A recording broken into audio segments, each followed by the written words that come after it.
Tendo dizimado eficientemente todos os exércitos em seu caminho, governando o território conquistado com justiça e eficiência, e tratando os súditos conquistados com misericórdia magnânima, Deuterice pode ter marcado o auge do domínio gótico e dramático da região. Domínio que enfrentaria um ataque surpresa inesperado. Habilitado em grande parte, ao que parece, por aquela mesma falta de astúcia e astúcia tantas vezes mencionada em suas descrições. Uma característica que atua como uma grande força em ambientes homogêneos, criando atmosferas de alta confiança nas quais a justiça e os instintos mais nobres podem florescer. Pode atuar como uma desvantagem igualmente grande nos casos em que povos e culturas se misturam indiscriminadamente e começam a agir em seus próprios interesses tribais, muitas vezes secretamente. Os godos deveriam cometer o erro destruidor da civilização da suposição confiante de que os outros estavam conectados de forma semelhante a eles, ou manteve os mesmos padrões e possuía uma visão de mundo semelhante. E, em alguns casos, eles cometeram o erro de tentar impor artificialmente essa visão de mundo, acreditando que eles podem mudar a natureza interna dos povos estrangeiros pelo exemplo ou por compulsão. É uma triste realidade histórica que o homem antiético e amoral não é mais poderoso e eficiente do que dentro de uma sociedade virtuosa e justa. Enquanto aqueles ao seu redor restringem seus vícios, e por meio da força e da disciplina, mantém sua natureza mais baixa sob controle subserviente, ele não tem tais escrúpulos. E, portanto, seu manual é muito maior, com praticamente nada fora dos limites. Ou seja, mesmo o mais medíocre dos homens pode ter um grande sucesso dentro de um estado abertamente nobre. A queda dos godos provou esse ponto com total clareza. No período final da vida de Teodorico, ele começou a suspeitar de traição e traição de várias partes mais próximas a ele. E no período posterior, em seus últimos 3 anos, muitos relatos falam de um declínio tão repentino e acentuado da saúde física e mental que alguns suspeitaram de crime, com vários expressando abertamente que ele havia sido envenenado lentamente. Um jogo sujo muito mais misterioso se seguiria, incluindo a misteriosa morte da filha de Teodorico, Amalazunta, aos 40 anos. Emparelhado com uma inflamação das tensões entre as facções católicas e arianas, e, portanto, uma virada para dentro das energias dentro do Império à medida que as lutas internas começavam para valer. Há uma linha na obra explosiva do historiador Procópio, A História Secreta, que me impressionou. Falando do profundamente corrupto Justiniano e sua abominação de esposa, Tiatira, e como eles começaram a empregar conscientemente uma tática para controlar com mais eficiência seu Império Romano do Oriente, regiões e povos vizinhos. Ou seja, o método de dividir e conquistar, de criar 2 campos em guerra. No caso deles, uma facção azul e verde. Cada um deles fingiu apoiar uma facção diferente e fez um show público sobre cuidar de seu sucesso, o que fez com que as pessoas acreditassem que ambos os lados estavam sempre representados e permitiu que Justiniano e Teodora jogassem jogos manipuladores semelhantes aos de nosso moderno sistema bipartidário. Esta é uma das muitas narrativas fascinantes do trabalho, a qual espero dar mais atenção em um vídeo posterior. Mas menciono isso aqui para ilustrar um novo fenômeno de política enganosa e artifício que começou a dominar nesta época. Nesta fase da história, começamos a ver as primeiras batalhas entre exércitos inteiramente góticos e inteiramente não góticos. Conflitos que atuam como um testamento duradouro contra o absurdo do mito da supremacia romana. Pelo menos no que diz respeito à Roma tardia. Um tema recorrente que não se pode deixar de notar em relação ao povo germânico, desde a era dos citas até a era dos vikings, é que, se você quisesse derrotar seus exércitos, teria que usar seus próprios exércitos. Em outras palavras, encontrar algum meio de jogá-los cuidadosamente uns contra os outros ou fazer uso de mercenários desonestos. Quando unidos, eles simplesmente não perderam, e isso dificilmente é um exagero ou exagero. Existem muito poucas exceções aqui ao longo do registro histórico. Para citar um dos inúmeros exemplos disso, o historiador Isidoro de Sevilha nos fala de um governante posterior chamado Svintila, que, citação, lançou uma expedição contra os bascos que invadiram a província de Tarraconensis. Ali, os povos das montanhas ficaram tão aterrorizados com a sua vinda que largaram imediatamente as suas armas e libertaram as mãos para a oração, submetendo-se ali ao seu lado como suplicantes e dando-lhe reféns, como se soubessem da sua legítima jurisdição. Eles construíram a cidade de Oligaicus para os godos com seus próprios impostos e trabalho, prometendo ser obedientes ao governo e domínio de Svincila e realizar tudo o que fossem ordenados a fazer. Mas o principal inimigo dos godos, é claro, eram os remanescentes agora furiosos e amargurados de Roma. Justiniano, mencionado há pouco como um personagem profundamente suspeito, começou a lançar tentativas agressivas de acabar com a supremacia gótica.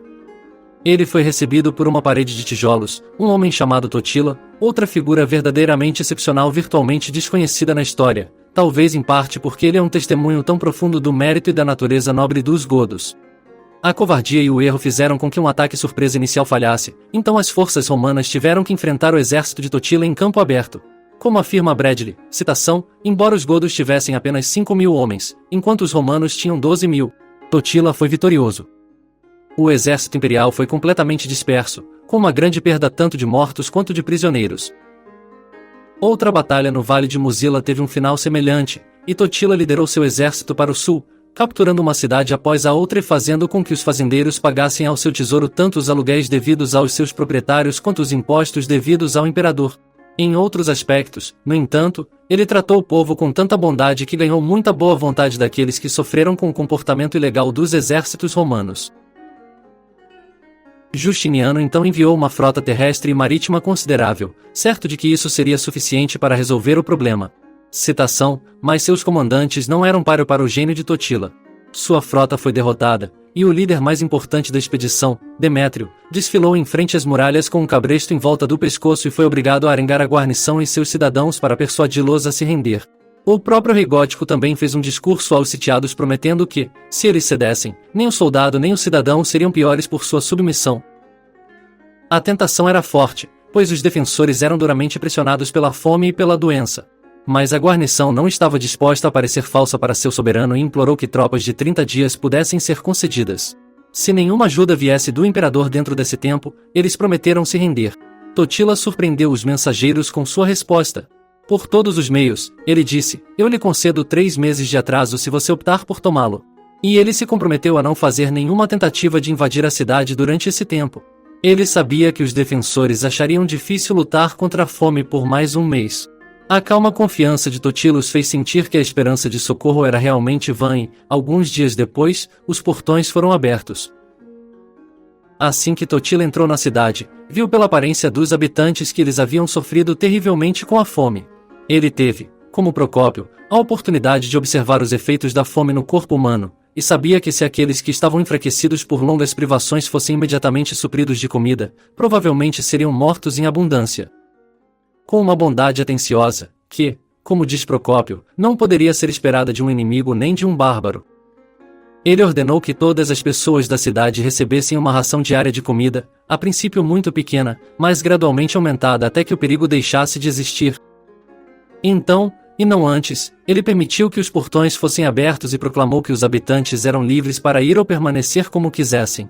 O comandante romano, Cronon, e a maioria de seus soldados foram colocados a bordo de navios informados de que tinham liberdade para navegar para qualquer porto que preferissem. Eles tinham vergonha de ir a Constantinopla. E tentou ir para Roma. O vento, no entanto, era contrário e eles foram obrigados a permanecer em Nápoles.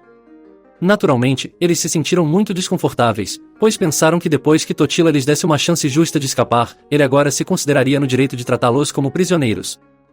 Mas a generosidade dos bárbaros novamente superou as expectativas. Mandando chamar Conan, ele assegurou-lhe que ele e seus companheiros poderiam se considerar amigos. Que até que fosse possível para eles navegarem, os mercados góticos estavam abertos para eles, e que ele faria tudo o que pudesse para garantir seu conforto.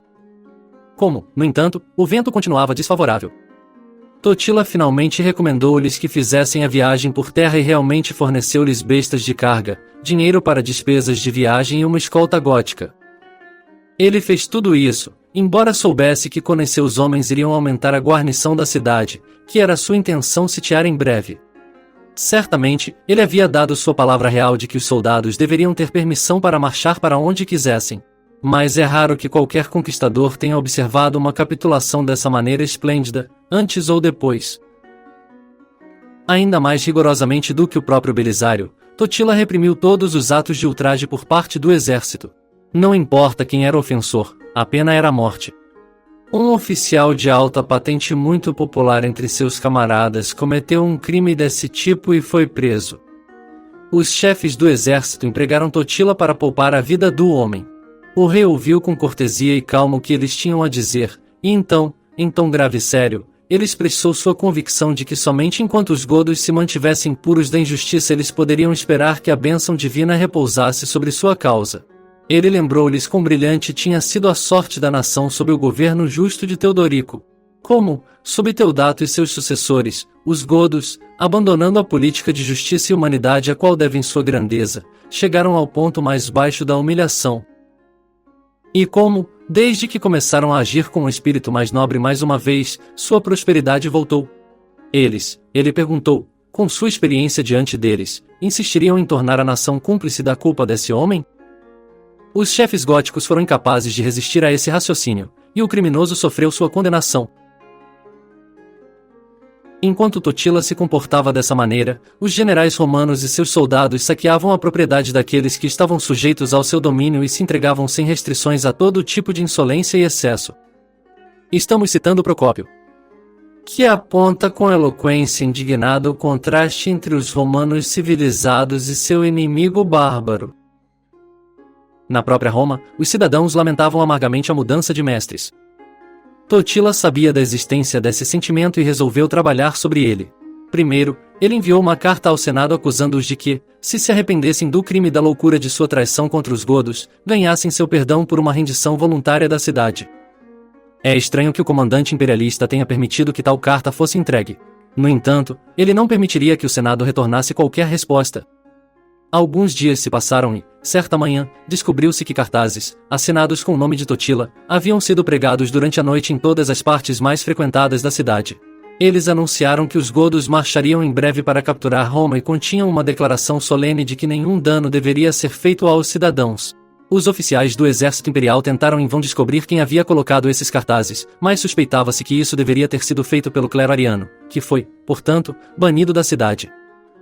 Logo depois, o imperador Justiniano recebeu uma carta assinada por todos os seus generais na Itália expressando sua opinião de que a causa imperial naquele país era inútil, e que a tentativa de se opor ao progresso vitorioso dos godos deveria ser abandonada. Fim da citação.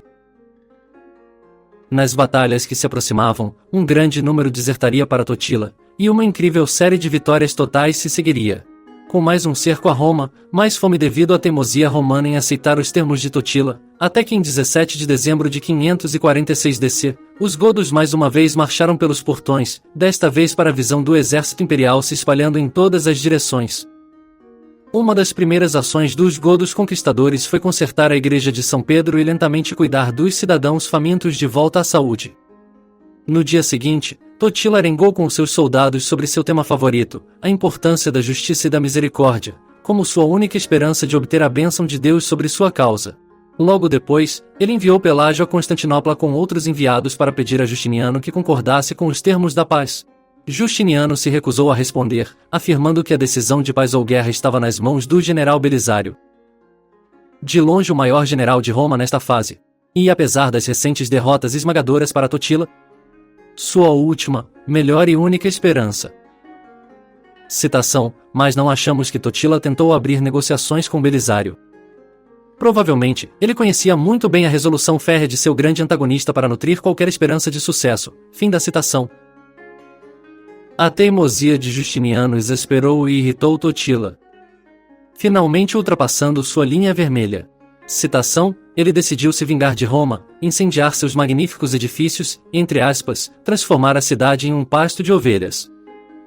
Talvez ele realmente tivesse desonrado sua gloriosa carreira com esse ato bárbaro. Mas quando Belisário soube dessa intenção, enviou uma carta ao rei gótico fazendo-lhe essa pergunta incisiva. Você escolhe aparecer na história marcado como o destruidor da cidade mais nobre do mundo ou honrado como seu preservador? Os mensageiros que levaram a carta relataram que Totila a leu muitas vezes, como se estivesse decorando. Após profunda consideração, ele devolveu a Belisário a garantia de que Roma deveria ser poupada. O incidente é honroso para cada um dos dois homens. Agora que o longo cerco havia terminado, Totila pôde voltar sua atenção para outras partes de seu reino, que vinham sofrendo a devastação dos exércitos imperiais. Ele chegou à estranha resolução de abandonar Roma completamente, destruindo grande parte das muralhas para que não pudesse mais estar disponível para o inimigo como fortaleza. Ele fez com que os senadores o acompanhassem em sua marcha e enviou os escassos remanescentes dos cidadãos, com suas esposas e filhos, para a campanha. Muitas coisas estranhas aconteceram na história de Roma, mas certamente uma das mais estranhas de todas é que esta vasta cidade, com todos os seus nobres edifícios ainda ilesos, poderia ter permanecido por muitas semanas sem habitantes. Fim da citação. Curiosamente, Belisário deveria voltar para Roma e reconstruir apressadamente suas defesas. Os godos voltariam para tomá-lo mais uma vez logo depois. Ao fazê-lo, cite, havia, no entanto, um bravo oficial entre os sitiados, Paulo da Cilícia, que com 400 homens se refugiou na tumba da fortaleza de Adriano e a preparou para resistir a todos os ataques. Mas os godos foram mais sábios do que tentaram o ataque. Eles cercaram de perto a fortaleza e permaneceram quietos, esperando que a fome fizesse seu trabalho. Por fim, os bravos 400 descobriram que não podiam mais resistir e resolveram avançar em um ataque desesperado contra o inimigo.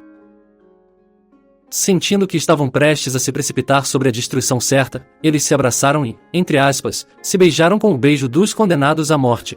E então eles saíram do portão do castelo, esperando perecer, mas determinados a vender suas vidas o mais caro que pudessem. Antes, porém, de chegarem às linhas góticas, foram recebidos por uma bandeira de trégua, trazendo a oferta inesperada do rei gótico de que ele os enviaria ilesos para Constantinopla, com a condição de depor as armas e prometer nunca mais lutar contra os godos, ou se eles quisessem, ele os aceitaria como soldados em seu próprio exército, em pé de igualdade com seus próprios compatriotas.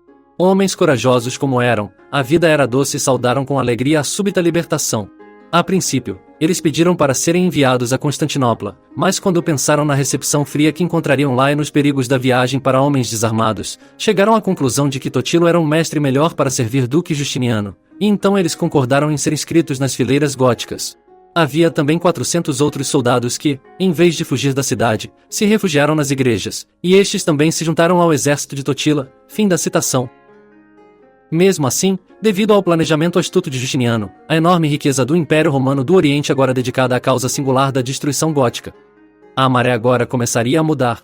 Tendo aprendido sua lição sobre testar seus próprios exércitos contra as proezas militares góticas, Justiniano agora começou a subornar generosamente todos os deuses perdidos, e especialmente Eru, que ele achasse disposto. Agora em Ravenna, Totila se viu encarando um vasto exército contendo muitos mercenários de sua própria parente com as melhores armas e armaduras que o dinheiro poderia comprar.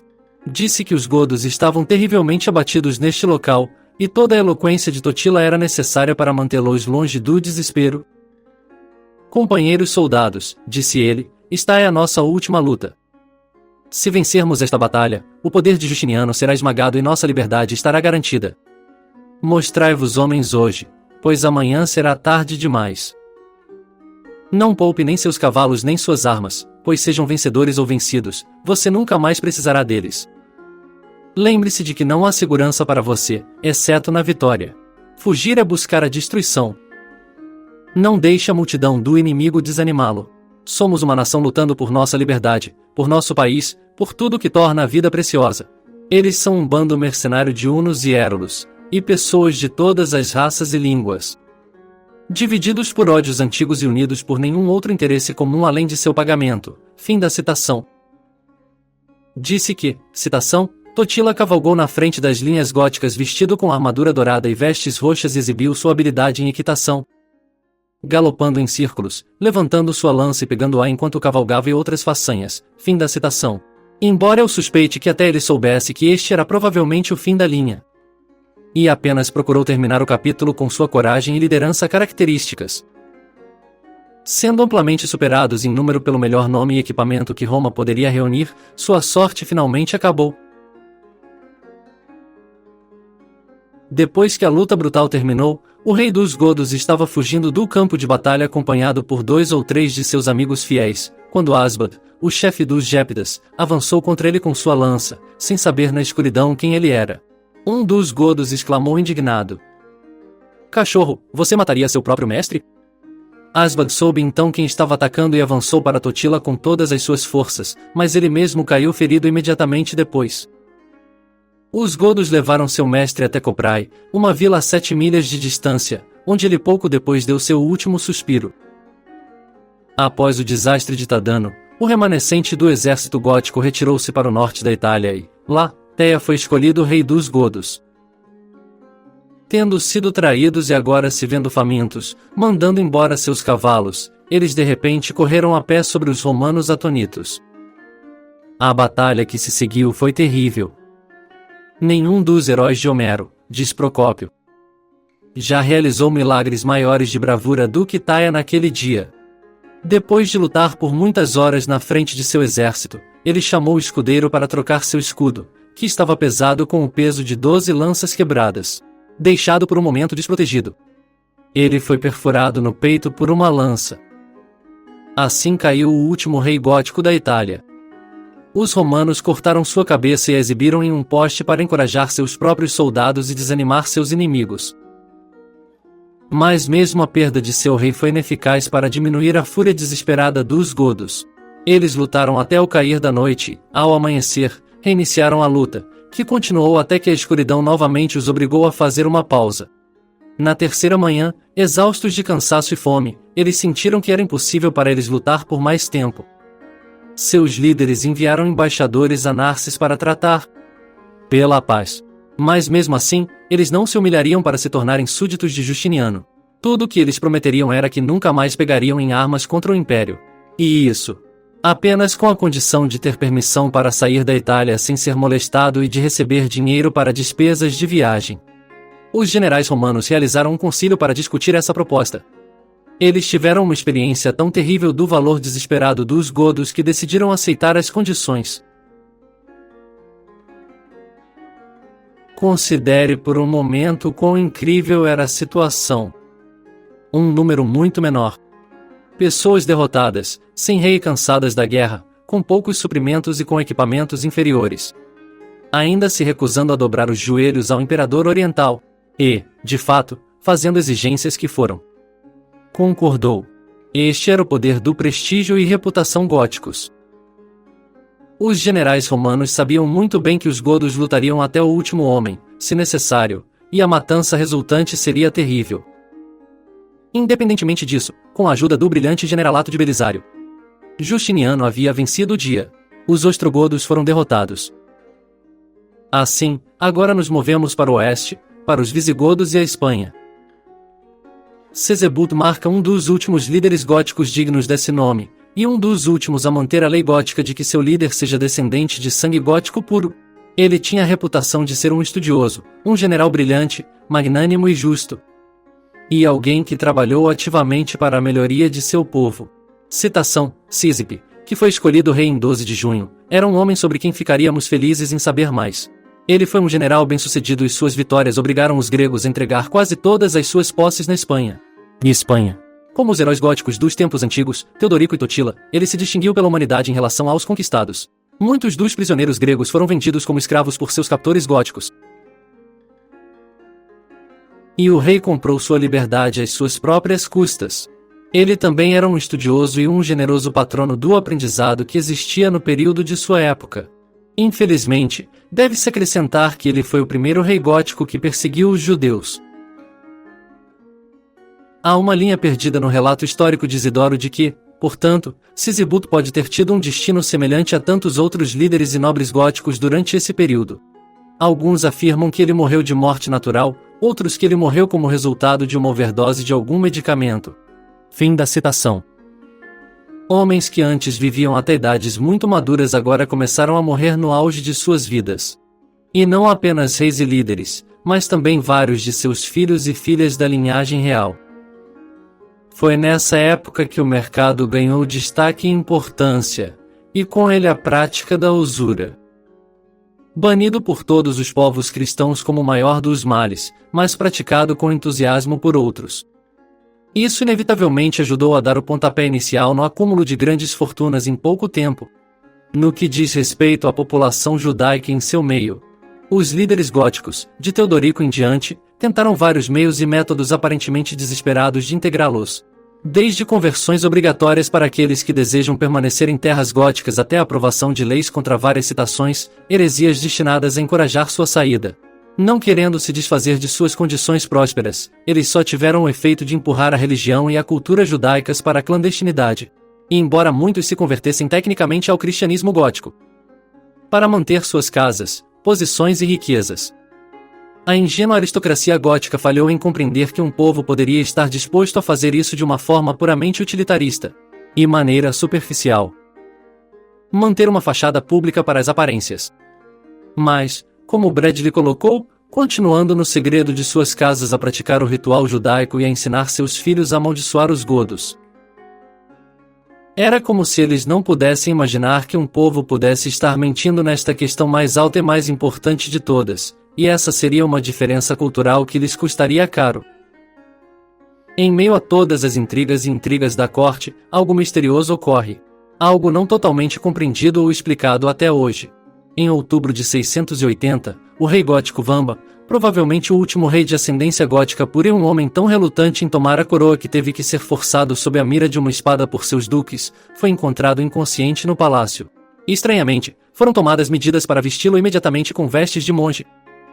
O que, assim, o desqualificou legalmente de manter a realeza por mais tempo com base em uma regra obscura recentemente escrita.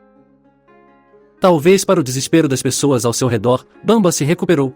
E, de fato, muitos acreditam que ele foi envenenado. Mas quaisquer protestos de sua parte teriam sido em vão. Um de má reputação, o primeiro de muitos, foi levantado em seu lugar por um Juliano de Toledo, que muitos acreditavam ser o manipulador do novo rei. Um homem chamado Ervig. Esse novo líder era gótico apenas por parte de mãe por adoção, um flagrante desrespeito à antiga lei gótica. E assim, quando Ervig imediatamente começou a reverter todas as melhorias ponderadas instituídas por Vamba, tudo agora começou a se desfazer a sério. Cercados por todos os lados por interesses católicos romanos, judeus e sarracenos que começavam a disputar terras, poder e riqueza, as batalhas dos godos agora seriam travadas em grande parte em terreno desconhecido e desconfortável. Ou seja, os salões e recessos de palácios e tribunais e ruas da cidade. Por meio desse tipo mais moderno de manipulação e manobra política que se tornou tão popular em nossos dias, a tensão com os judeus, especialmente, começou a sair do controle. O historiador Henry Bradley afirma, citação, no ano 694, o governo foi lançado no pânico mais selvagem pela descoberta de outra trama na qual quase todos os judeus do reino deveriam estar envolvidos, fim da citação. Uma trama aparentemente destinada a derrubar a liderança gótica por qualquer meio necessário. No Concílio de Toledo daquele ano, está registrado que os judeus se opuseram aos governantes cristãos em várias partes do mundo, matando alguns e estabelecendo governantes judeus que agiram contra os cristãos. Expor a trama dificilmente foi uma vitória, pois pouco mudou depois. Vários judeus fugiram para o norte da África, mas a maioria permaneceu e a animosidade mútua só cresceu, se é que cresceu. Ervig foi sucedido por seu filho, Egega. Outra violação das tradições góticas e ainda mais desonrosa do que seu pai. E, finalmente, Egega foi seguido por seu filho, Veriza, que simbolizaria a corrupção e a degeneração de sua época e atuaria como possivelmente a figura mais destrutiva da história gótica. Imediatamente após assumir o poder, ele matou, cegou ou prendeu quase todos os seus inimigos. E finalmente, sentindo-se seguro, o rei deu rédeas às suas paixões licenciosas. E logo, por sua tirania e sensualidade, adquiriu a denominação de Witiza, a perversa.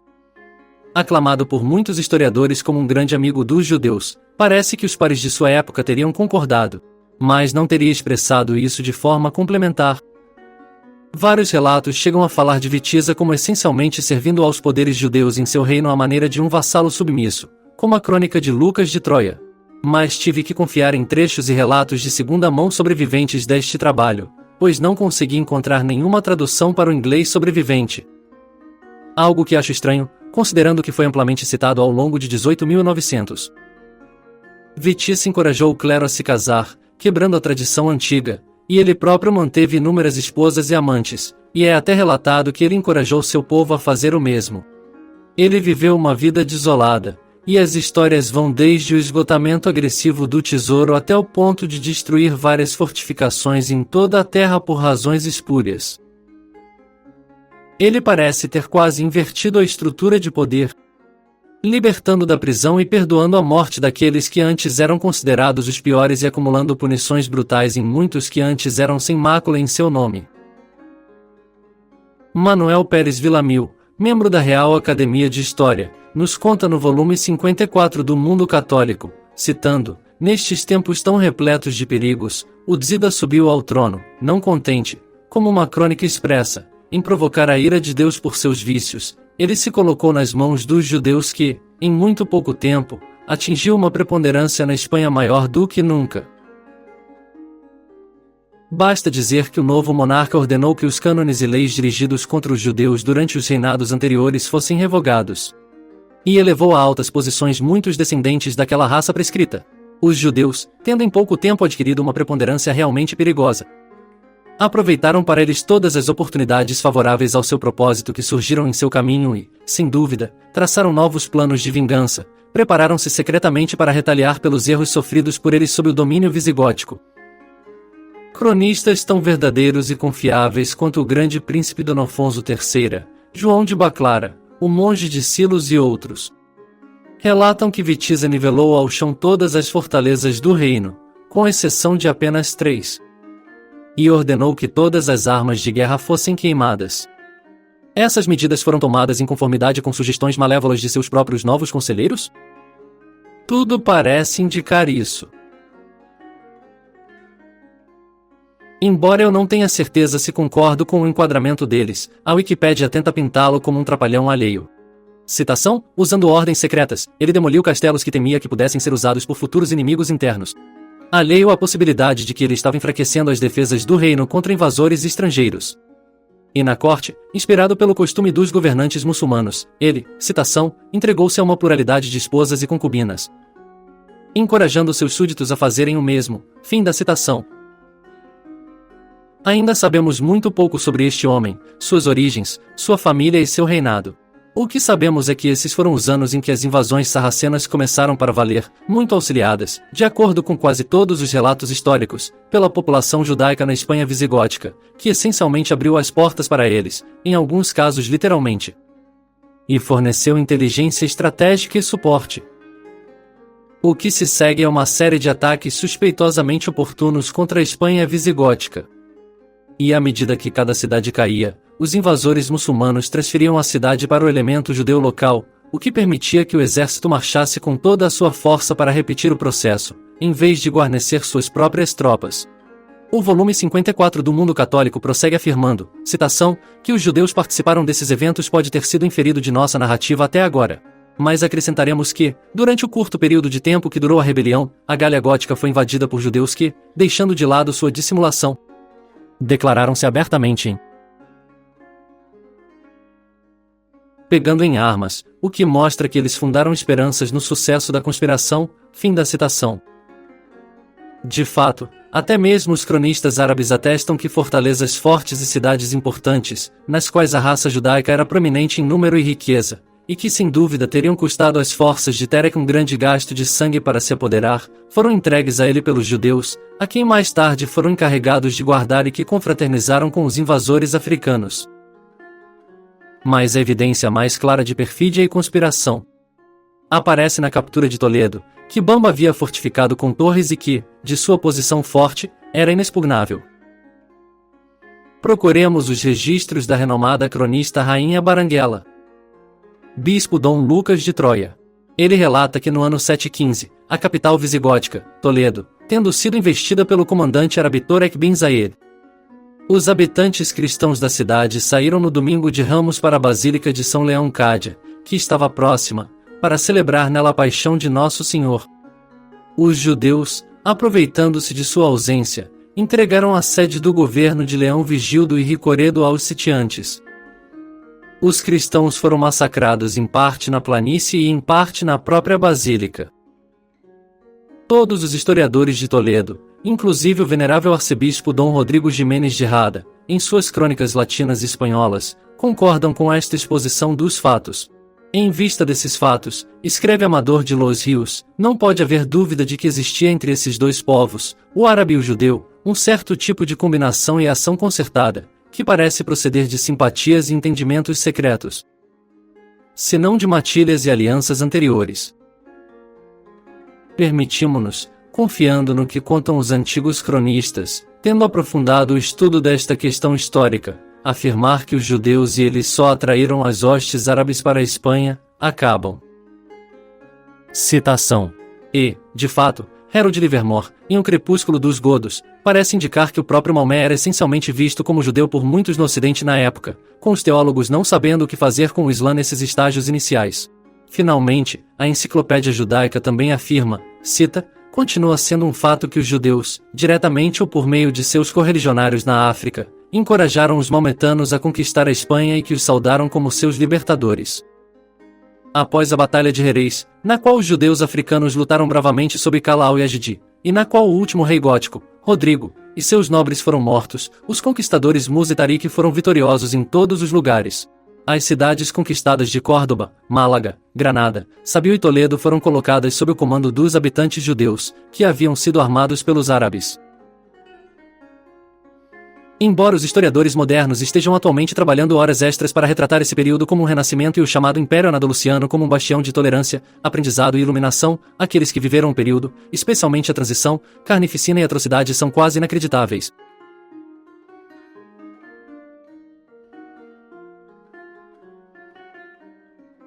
E a maioria desses contos certamente se perdeu para sempre. Dário Fernandes nos conta, citação, logo após o desembarque das forças islâmicas, a carne de alguns dos cristãos mortos em batalha foi fervida em grandes caldeirões sob a visão de prisioneiros cristãos aterrorizados que se convenceram de que os muçulmanos eram canibais. E então, cite, em um ataque furioso, os defensores cristãos restantes se retiraram para uma igreja para continuar lutando. De acordo com Al-Makari, os muçulmanos incendiaram o prédio e os cristãos morreram sem se render, e aqueles que se renderam foram decapitados. Para romanos, gregos e godos, os lugares sagrados eram locais de refúgio, respeitados mesmo em tempos de guerra brutal. Tais ações teriam sido chocantes. Tendo recentemente queimado a Biblioteca de Alexandria em 642. E até tentou destruir as pirâmides. Os exércitos muçulmanos que invadiram a Europa pareciam especialmente ansiosos para destruir igrejas, saquear todos os tesouros valiosos e sequestrar um grande número de mulheres para escravidão sexual, renomeando cidades, monumentos e estradas à medida que avançavam. Eles prontamente destruíram uma ponte gótica, uma das melhores de toda a Europa, e derrubaram uma gigantesca estátua de bronze em Cádiz, pensando que era feita de ouro. E foi no mesmo período que o famoso colosso foi adquirido por um comerciante sírio-judeu e prontamente derretido para sucata. A obra histórica crônica de 754 fala poderosamente da queda da Espanha. Quem pode relatar tais perigos? Quem pode enumerar desastres tão graves? Mesmo que cada membro fosse transformado em língua, estaria além da capacidade humana expressar a ruína da Espanha e seus muitos e grandes males.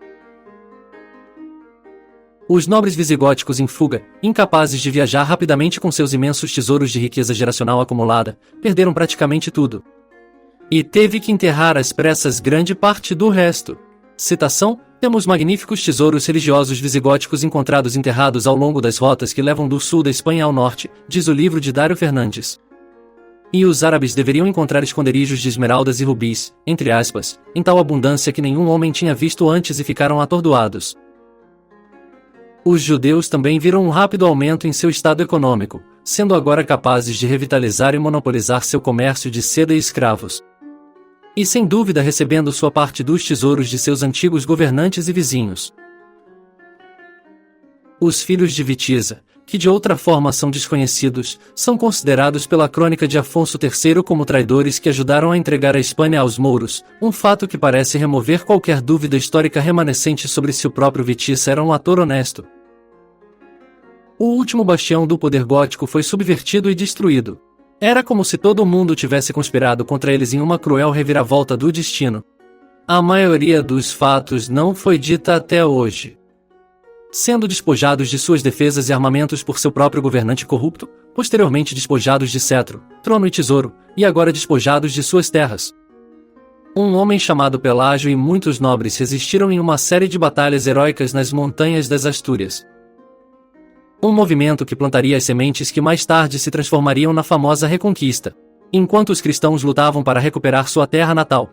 Henry Bradley nos diz, citação, que os cristãos das Astúrias mantiveram sua independência sob uma sucessão de chefes góticos aos quais os reis posteriores da Espanha se orgulhavam de traçar sua ancestralidade. Em todas as revoltas dos cristãos contra os mouros e na última grande luta, que terminou com a derrubada do domínio infiel, homens com nomes góticos aparecem como líderes e campeões. Se não fosse pelo elemento gótico do povo espanhol, a cavalaria de Castela nunca teria existido, e a Espanha poderia até ter permanecido sob o domínio muçulmano. Até hoje, as famílias nobres da Espanha se vangloriam, embora nem sempre com razão, da pureza de seu sangue gótico. Na verdade, os sobrenomes Gomes, Fernandes, Gonzales, Rodrigues e vários outros remontam diretamente à raiz gótica. E, é claro, embora suas linhagens reais tenham sido fraturadas e seu nome e império destruídos, os próprios godos sobreviveram, deixando uma marca genética e cultural significativa em todo o Ocidente, inclusive na Itália, França e Espanha. No entanto, em outra estranha reviravolta do destino, um remanescente isolado e esquecido da cultura gótica pode ter permanecido praticamente intocado até muito recentemente. Henry Bradley continua, citação, para os últimos vestígios dos godos como um povo separado falando sua própria língua, devemos, no entanto, olhar não para a Espanha, mas para o leste da Europa. No final do século IV, quando o Império de Hermanaric caiu sob o jugo dos hunos, um pequeno remanescente dos ostrogodos encontrou abrigo dos invasores selvagens na Crimeia. E neste canto remoto da Europa, eles preservaram sua existência como nação por mais de 1000 anos. No início do século V, eles foram convertidos ao cristianismo católico, e seus bispos continuaram a participar dos concílios gerais da Igreja.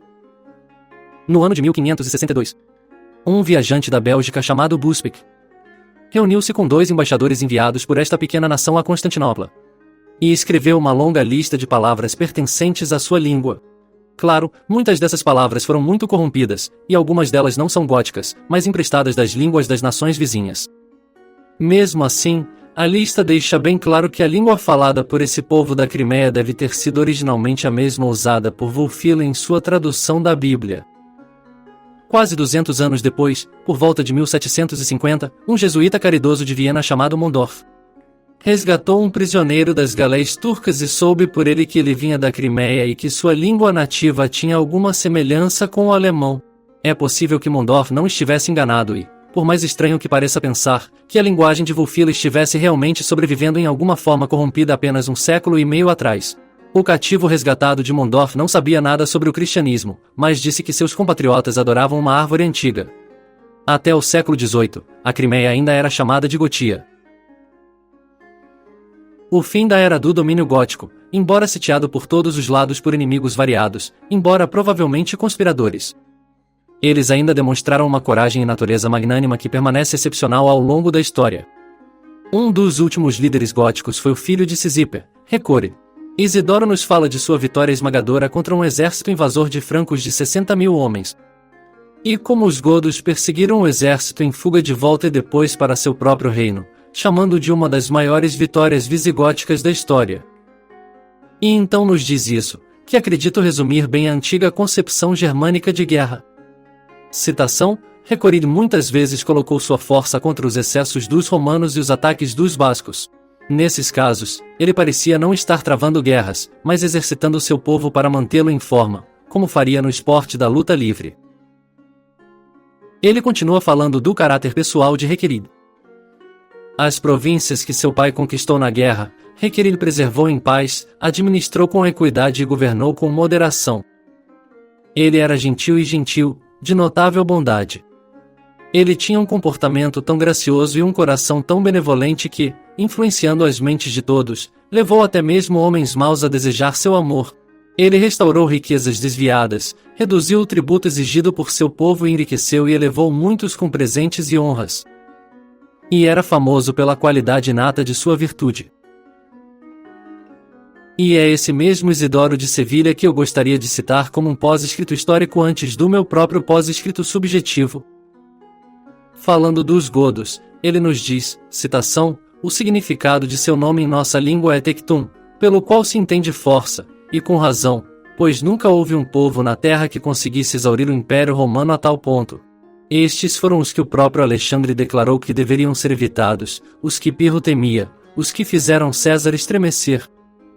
Provou-se que eles têm uma origem comum com os citas. É por isso que eles não são muito diferentes no nome. Com uma letra alterada e outra removida, Getai se torna Citai. Eles eram habitantes dos picos gelados do oeste e viviam nas encostas das montanhas com outros povos.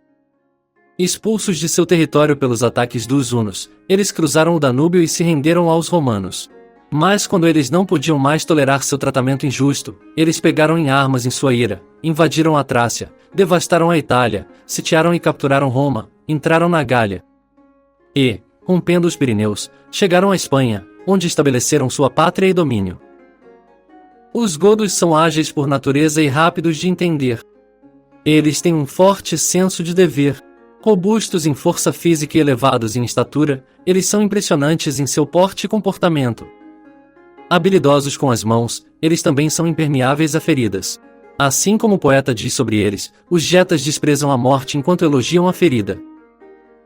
Eles travaram guerras tão grandes e tinham uma reputação de vitória gloriosa que a própria Roma, a conquistadora de todos os povos, se submeteu ao jugo do cativeiro e cedeu aos triunfos góticos.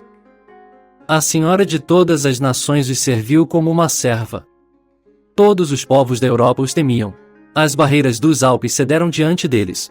Os vândalos, amplamente conhecidos por sua própria barbárie, não ficaram tão aterrorizados com a presença dos godos, mas foram postos em fuga por sua fama. Os alanos foram extintos pela força dos godos. Os sueves também, forçados a recantos inacessíveis da Espanha, agora experimentaram a ameaça de extermínio nas mãos dos godos. O reino que eles mantinham em letargia ociosa, eles agora perderam a um custo vergonhoso. Parece bastante surpreendente como eles conseguiram reter até os dias atuais o que agora desistiram sem qualquer demonstração de resistência. Mas quem poderia expressar a grande força do povo Gédica? Como o direito de governar raramente é concedido a povos que optam por confiar em súplicas e presentes, os godos optaram por garantir sua liberdade na batalha, em vez de por meio de negociações. Pois sempre que a necessidade de lutar se apresenta, os godos sempre preferem ir à batalha do que recorrer a tratados. Nas artes da guerra, eles são bastante espetaculares. Lutando a cavalo não apenas com lanças, mas com dardos. Embora entrem na batalha a cavalo e a pé, eles confiam mais nessa corrida rápida de seus cavalos. Como diz o poeta, para onde vai o Géton, ele vai com seu cavalo. Eles adoram se exercitar com armas e competir em batalha. Eles realizam competições esportivas todos os dias. Até recentemente, eles não tinham experiência em apenas um aspecto da luta. Eles não tinham desejo de travar batalhas navais.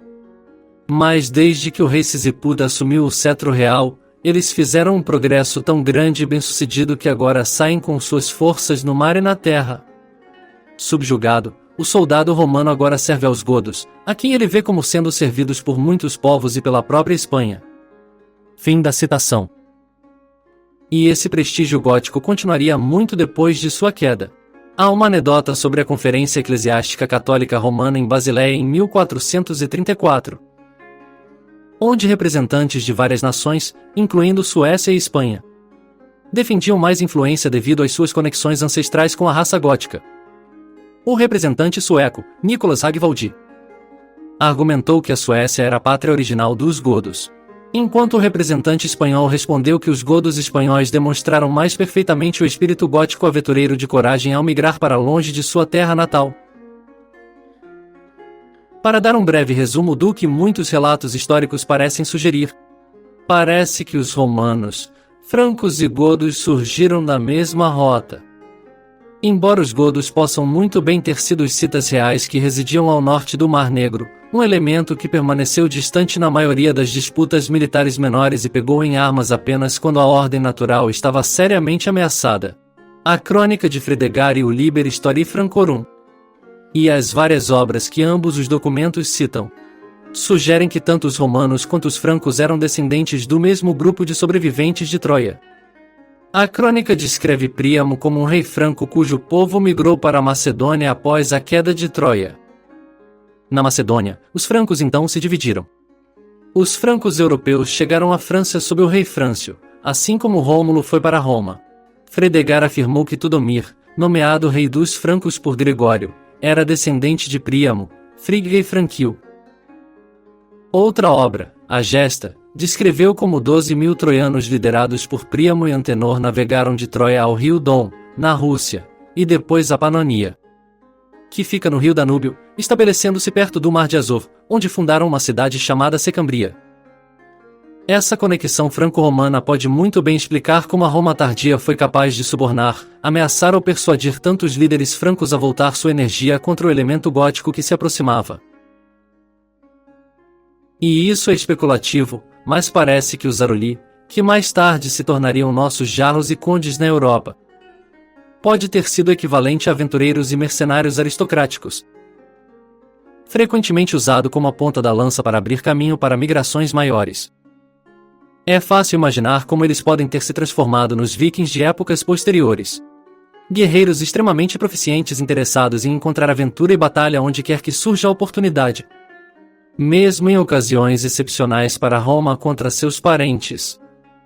Sabemos que eles estavam em alta demanda em Roma e em várias outras nações por um longo período de tempo para serem usados como guarda-costas reais ou unidades militares de elite que compunham a lendária Guarda Barangiana, que fez com que o general Focas caísse morto de um derrame à vista de ambos os exércitos à mera visão de sua aproximação. É incrível a pouca atenção que esse elemento recebe dos acadêmicos modernos. Como diz a doutora Lasquino, da Universidade de Aberdeen, expressando sua surpresa com o quão pouco se sabe sobre esta parte da história. Citação: existem relatos escritos de ataques vikings no norte da Espanha, mas arqueologicamente absolutamente nada foi feito em escala acadêmica. Fim da citação. Um assunto em que os acadêmicos parecem muito mais felizes em se concentrar e muito mais interessados em pintar sob uma luz positiva em relação aos relatos sobreviventes em primeira mão é Justiniano. Justiniano foi descrito após sua morte por muitos que o conheciam melhor de uma forma extremamente negativa. Cruel, dúbio, injusto, inconstante. E os precopiosos chegam ao ponto de rotulá-lo de natureza totalmente satânica. Ele elevou os impostos a níveis insuportáveis e parecia se importar pouco, se é que se importava, com o sofrimento de seu povo enquanto se entregava a vastos projetos de construção que eles não queriam nem tinham dinheiro ou mão de obra para justificar. Disse que ele foi irresistivelmente atraído por todas as formas de novidade, que lembra as forças políticas e ideológicas modernas que usam o progresso como cobertura para a destruição de tudo o que é tradicional e testado pelo tempo. Em nenhum lugar o contraste entre a Roma degenerada e os godos está mais em exibição do que na diferença de caráter entre este homem e Teodorico, que uma vez afirmou, citação, reverentemente preservar o antigo é ainda melhor do que construir de novo. Os líderes góticos pareciam reconhecer algum elemento interno que tornava Roma grande e procuravam sinceramente preservá-lo. Justiniano, supondo que ele se importasse, parece ter acreditado que Roma era grande devido às suas armadilhas externas, projetos de construção e exibições públicas. Um dos grandes pontos fortes da tradição gótica era sua maneira calma, estabelecida e imutável de fazer as coisas, não sujeita a caprichos culturais temporários. Mesmo quando eles pegaram e se mudaram para o oeste em seus vastos trens de vagões, uma reminiscência da posterior disseminação para o oeste por pioneiros em toda a América do Norte, eles se preservaram o tempo todo como uma nação muito distinta e imutável. Acredito que os godos, consciente ou inconscientemente, reconheceram algo de imensa importância. Uma nação, na melhor das hipóteses, é essencialmente uma extensão da unidade familiar. Eles não deveriam ser construídos em torno de um mercado ou ter seu valor ou saúde medidos por métricas econômicas ridículas. Nem foram os edifícios, estradas e aquedutos, ou mesmo as artes ou vários aspectos da cultura que atuaram como base. O núcleo de qualquer nação duradoura deveria ser algo dentro, não sem, e algo infinitamente mais valioso. A concepção gótica e germânica de justiça, de nobreza, de dignidade e valor, e uma concepção de vida que tinha significado e substância.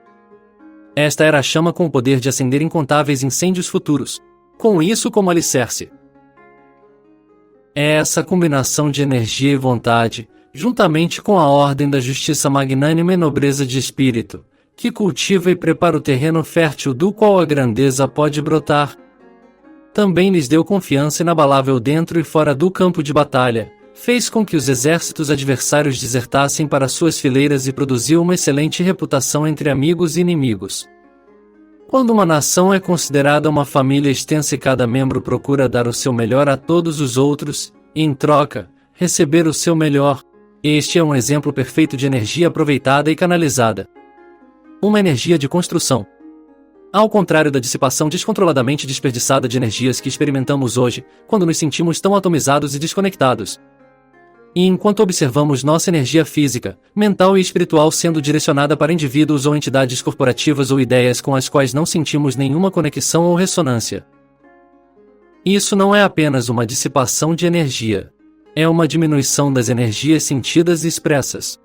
Porque o corpo e a mente se adaptam a tudo o que se pensa e faz ao longo do dia. Imagine os sentidos aguçados e a saúde de um antigo gótico ou cita, ou espartano, ou viking. Muitas vezes tem sido dito o que te preocupa, te domina, ou o que você teme, te domina. Esses homens nos fizeram brincar com tanto que nossa era moderna decidiu temer. Baniu a natureza mórbida da morte com um ethos religioso no estilo Valhalla. Conheceram e dominaram sua terra e meio ambiente. Comiam os melhores e mais frescos alimentos. Malharam e se divertiram o dia todo.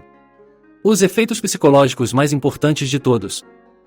Destemido, forte, à altura de enfrentar qualquer obstáculo e sabendo que é assim. E acolhendo qualquer desafio. Buscando ativamente testes de força. A nobre cultura que eles procuravam criar não tinha lugar para amargura, inveja ou pequenez. Imerso na natureza e na criação de Deus. E usando isso como modelo e guia. Acredito que tudo isso fez com que sua mente, corpo e alma fossem conectados de maneira diferente da do homem moderno, desde os primeiros momentos. Mais de uma vez, eles pegaram tudo e se mudaram como uma nação inteira para o desconhecido, e enfrentaram todos os desafios ao longo do caminho. Não havia horizonte que eles temiam. Eles sabiam caçar, pescar, cultivar alimentos, criar e criar gado e cavalos. Estabelecer moradias temporárias ou permanentes praticamente em qualquer lugar a qualquer momento. Ou até mesmo viver em seus vagões por períodos quando a situação exigia. É difícil imaginar um cenário com o qual eles não se sentiriam iguais. E, no entanto, uma modéstia genuína permeia suas palavras e sua história de ações. Se vivo hoje oferecesse uma existência urbana e todo o conforto conhecido pelo homem, em troca de ser separado de uma vida entre parentes e familiares. Cultura, divorciada da multiplicidade de conjuntos de habilidades e ampla base de conhecimento sobre como viver confortavelmente em praticamente qualquer local ou situação no mundo natural, sabendo que eles se tornariam mais suaves, mais fracos e mais dependentes a cada dia. E, acima de tudo, ter que realizar tarefas de trabalho pelas quais provavelmente não sentiriam paixão ou profunda gratificação. Alguém espera que eles aceitem essa troca? Lembro a todos mais uma vez que as forças góticas foram donas de uma Roma intacta em várias ocasiões. Completo com todo o seu pão, circo e conveniências. E conscientemente escolheram manter seu modo de vida uma e outra vez. Aparentemente sem pensar duas vezes. E quando finalmente se estabeleceram por um período dentro e ao redor de Roma mantiveram seu próprio sistema de justiça, sua própria cultura e tradições. Aprovou leis que impedem casamentos mistos. E buscou avidamente o exercício esportivo de guerra ou aventura justificada. Parece que, do ponto de vista deles, Roma em seu fim, tendo sido despojada de sua energia natural e de tudo que uma vez a tornou grande, era mais um pântano estagnado do que aquela concepção que os historiadores modernos cada vez mais empurram de um mercado multicultural todo-poderoso, do qual tudo que era civilizado surgiu. O elemento germânico, simbolizado pelos godos, não eram selvagens bárbaros ignorantes e desgrenhados empenhados em estuprar, saquear e destruir. Mas sim o oposto. Eles pareciam buscar a restauração da velha ordem. E com base em cada relato em primeira mão, Teodorico realmente conseguiu inaugurar uma espécie de paraíso na Terra antes da corrupção, intriga e caos. Conseguiu se recuperar e vencer o dia. Não posso deixar de pensar que esses góticos sabiam o custo de se permitirem ficar enredados e dependentes da enorme quantidade de construções artificiais que conhecemos como Estado. que lenta mas seguramente vem a dominar a humanidade. No momento em que ele deixa de ser vigilante. Quando você esquece como lutar, em termos gerais, você esquece o que é coragem e por que ela é importante. Quando você esquecer como alimentar, vestir e abrigar sua família. Você esquece o que significa responsabilidade pessoal e autossuficiência. E quando você confia em todas as coisas que lhe são concedidas de fontes externas, você finalmente esquece o que significa ser um homem. Nossa época foi despojada dessa saúde e passei a acreditar que isso é em grande parte intencional.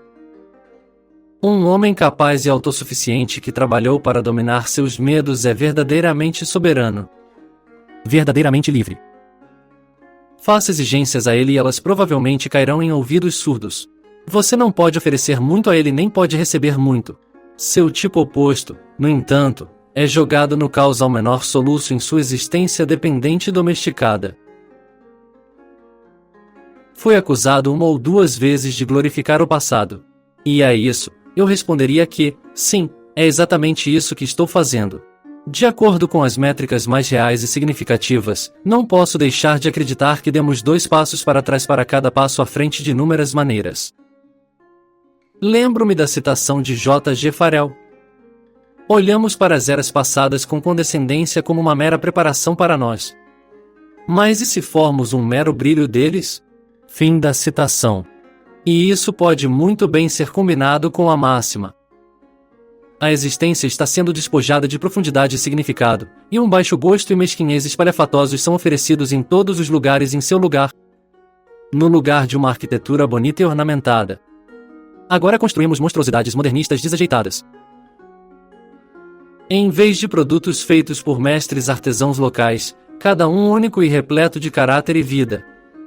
Nós fizemos brinquedos plásticos baratos de China. O processo de namoro romântico, em grande parte substituído por pornografia e Tinder. A governança de líderes que cuidam de seu povo, substituída pela pior forma de governo da multidão, na qual um público doutrinado pode ser levado a apoiar entusiasticamente sua própria morte porque uma imprensa corrupta é sua única fonte de informação. E nosso senso de comunidade totalmente destruído e substituído pelos ambientes virtuais mais tóxicos e insalubres, em que apenas as vozes mais arrogantes, ignorantes e desavergonhadas são ampliadas.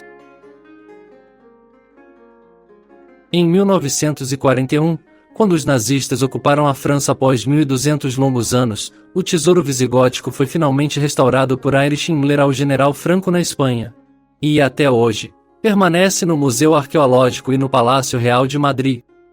Todos, exceto a famosa coroa de Svinfilo, que foi roubada em 1921, e cujo paradeiro permanece um mistério.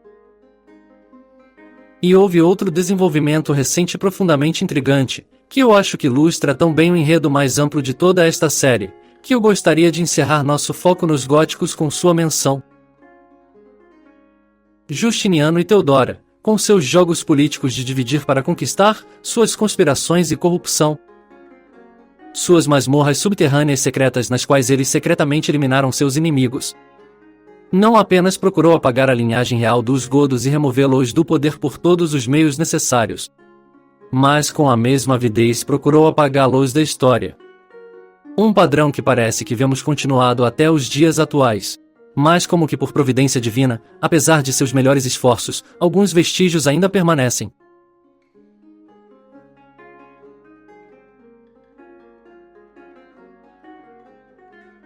Um povo que conquistou e depois se estabeleceu. Eles viveram como os romanos e deixaram um legado glorioso. Um que permaneceu deliberadamente escondido por quase 1500 anos.